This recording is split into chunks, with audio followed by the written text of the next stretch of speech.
we're encouraged by some of the things we're doing well. We haven't played as well of late.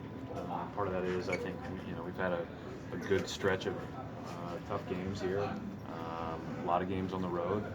Our guys have shown that we're capable of doing things. Now we just have to put it together more part of the game.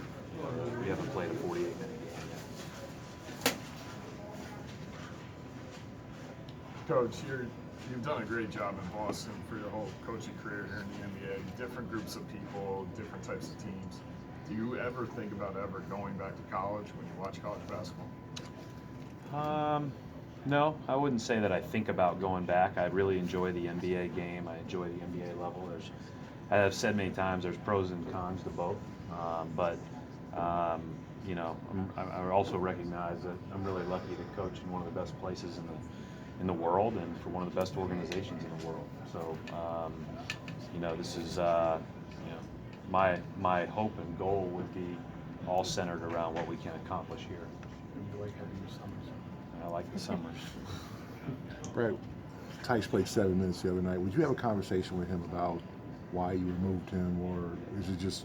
We went through our stuff with our team and film, and those guys all know that we've got a lot of guys fighting for time, especially at that spot. And so that's part of it. I think that Theis will play really well today, and he's been really good for us thus far. Remains in the starting lineup? Yep.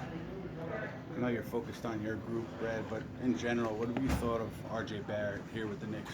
RJ's had a great start to his career. He's played great both games against us.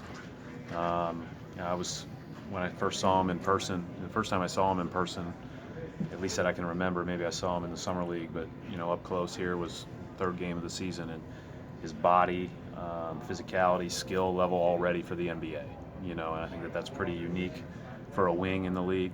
Even some of the better wings, fill out over time. He already looks way above his age, both from a maturity standpoint, playing standpoint, and certainly just a physical standpoint.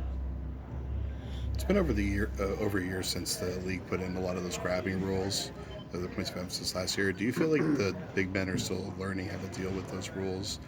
I think it was put in more for the guards, and I think that just because so many teams are switching, the easy sprinting and holding, and I think that we've had our moments where we've called it, and had our other moments where it probably has slipped a little, but that's going to happen year to year and game to game, and so you have to recognize how the game is being called. But the freedom of movement's a huge emphasis in the league, and it should be. I mean, with all the switching, there's only so many ways to score other than isolation if people can hold. You can't slip anymore. You can't cut the way you want to cut. You can't do the things that you need to do if holding's allowed. And so, with all the switching, I think offense is made much more difficult when you're held. Romeo appeared to turn his ankle in the I saw Red that. game. Have you gotten an update? I don't have an update. They're all in there watching that game right now, but nobody has talked to anybody in Maine yet. Coach, what have you liked that you've seen out of Ennis since he came back from that early season injury? I mean, Ennis's strengths are scoring and rebounding. I think all of those bigs give us something a little different, and so, especially with Gordon out in the game where Kimba's out, and you're not necessarily as you're not scoring as easily maybe. I think that we need his ability to do that, and I think that that's really important for our team. It's not, we're not going to isolate Theis or Rob on the block and score, although Rob probably feels like it after the left-hand hook the other day, which was pretty sweet. But he gives us that. So they all bring something different to the table. Is Ennis close to where you'd like him to be, or is there still a ways to go? No, I think he's getting healthy. I think he looks good. Again, we have to choose night to night what looks best for our team from that center spot. And Theis was so good early on and has played so well over this stretch that he's covered for everybody on the defensive end, and his roles and Rob's roles to the rim have given us a good boost.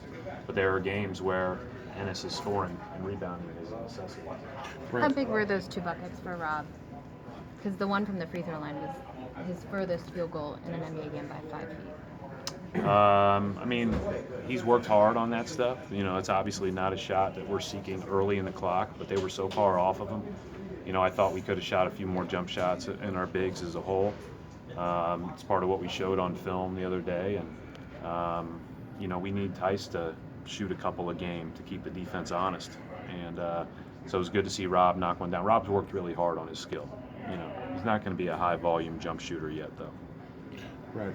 Jalen took 8 shots the other night. Who did? Jalen. Yep. Do you need him to be more active and more aggressive on nights like it was kind of a strange night for him? We need everybody to make the right play on every possession.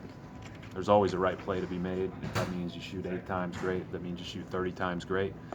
Then that's fine. But we just need everybody to focus on making the right play and not worry about, like, you know, biding their time till their shots come or taking one just to take one or whatever the case may be. Just make the next right play and everything else takes care of itself. And probably, you know, eventually everybody gets all the shots they can handle. And how do you think he did in that area during that game? I think we all can improve. That's one of our things we have to improve as a team. Thank you, Brad. Thank you.